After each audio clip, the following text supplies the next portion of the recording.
Alrighty guys, here's the video for Transformers Fall of Cybertron Optimus Prime. Oh, he didn't roll in the frame right. Here he is.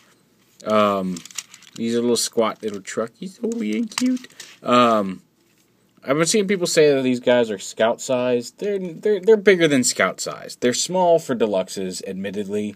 All the Fall of Cybertron figures, Optimus being the smallest of them. But they're bigger than scout sized. And I love, and like I said, Optimus has his problems. I'm probably going to be posting these from weakest to strongest, which means we're going to end with Shockwave. But really, you save Shockwave for last anyway. He's awesome. But I really like his vehicle mode. It's different. It's blocky. It's square. Yes, he's a little on the small side. His transformation's simplistic, as you're about to see. And his robot mode is kind of bunk. But I love his vehicle mode. You can see his gun is plugged in right up here. And you can unplug that. Yeah, I don't know what it is about it. But I love his little vehicle mode here. I do wish he had a trailer to snap on here. Just, but and he probably could make one. Fans, third party. Do us a solid. Make us a trailer that plugs right in here. You know, there's some pegs right here. You could totally make a trailer that plugged into here. Made him look a little bit war with any. Although he already does look a little bit war with any. But yeah. Enough about that. He's got the wheels. They spin. Look at them spin.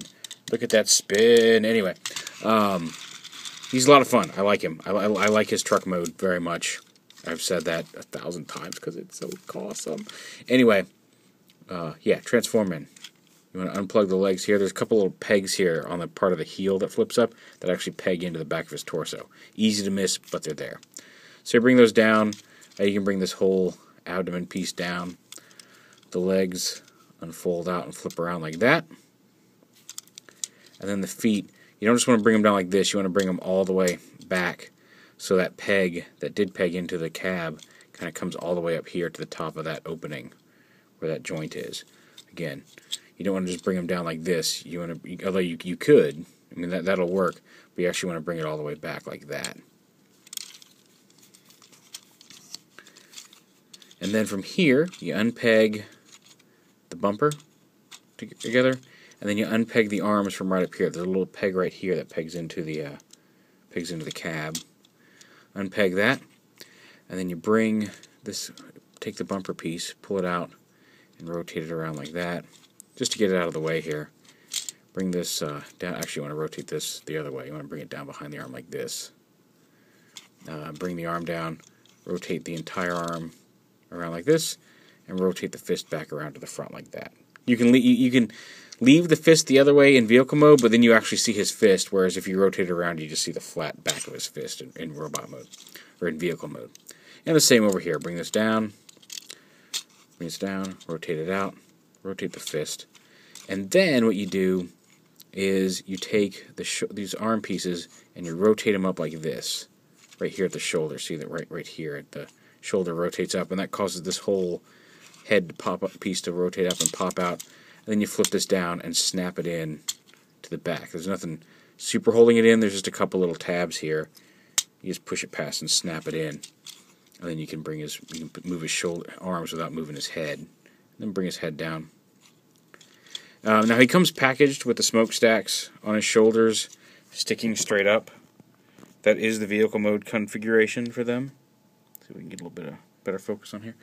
They do flip down and rotate to the back for robot mode, just like that. And that's pretty much it. And like I said, there's a lot of things. It's a simple transformation, more or less. It's much more simplistic than the original one. His chest does stick out, but I kind of like it. It gives him kind of a powerful chest. It doesn't look nearly as fat and dumpy like the was it Armada? No, it wasn't Armada. The Energon version of Prime did. It's not perfect. I think my biggest issue with him is the way the head and the shoulders do the head reveal. It looks like he's always kind of scrunching his shoulders up, and you can get him in some positions that don't emphasize that so much. But it does always kind of look like he's just kind of scrunched his shoulders up, like he's kind of trying to turtle his head in or something. And I wish the shoulders sat just a little bit lower. And I think that would be all right. Like if you could pop, like like if his shoulders sat down here. Let's see. See if his shoulders were down here a little bit. I think that would look a little bit better, proportion-wise, than having them up here. It's such a minor difference, and it makes such a huge change in just the overall appearance of the figure. It's not horrible, but it's a little bad. Again, here's his pistol. You can store it here on his back if you want. There's a peg hole there, but it would look silly. There's peg holes on the side for other weapons, and the other characters do come with weapons. You're going to see, like Starscream, I think, comes with one of the other weapons in the game. And then you can plug it. This was the peg that held it on in vehicle mode. You can use this peg to kind of make it look like it's become part of his hand. Not really well, but holds the gun like that. He's got a ball jointed head. You can get some decent positioning out of that. He can look up and down, side to side, all that good stuff. Ball jointed shoulders that, again, work okay, are a little limited just by where they're positioned, but you can get a good range of motion out of his shoulders. Bicep swivel, swivel elbows, and then his wrist does swivel here as well. He does have a waist swivel, because that's on a ball joint there up in his body, so you can get a lot of decent movement between the lower abdomen and the torso on him. Ball joint hips. He does have a thigh hinge here, hinge knees, and then of course he's got the feet on the ball joint and the hinge if you want to get him in some other positions there. So he's got a decent amount of joints. You can get some decent posability out of him.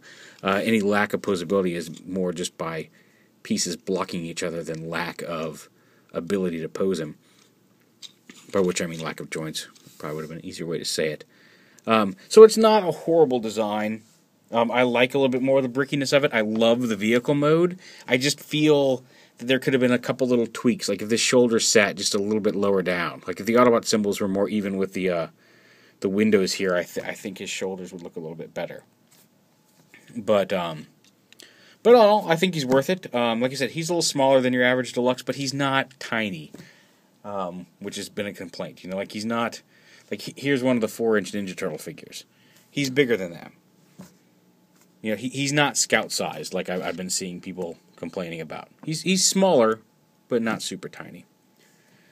If you can only get one Fall of Cybertron figure, I wouldn't recommend him, but he's nice. He's good. He's totally worth it. Like if you get the set of 3, I think it's worth the cash.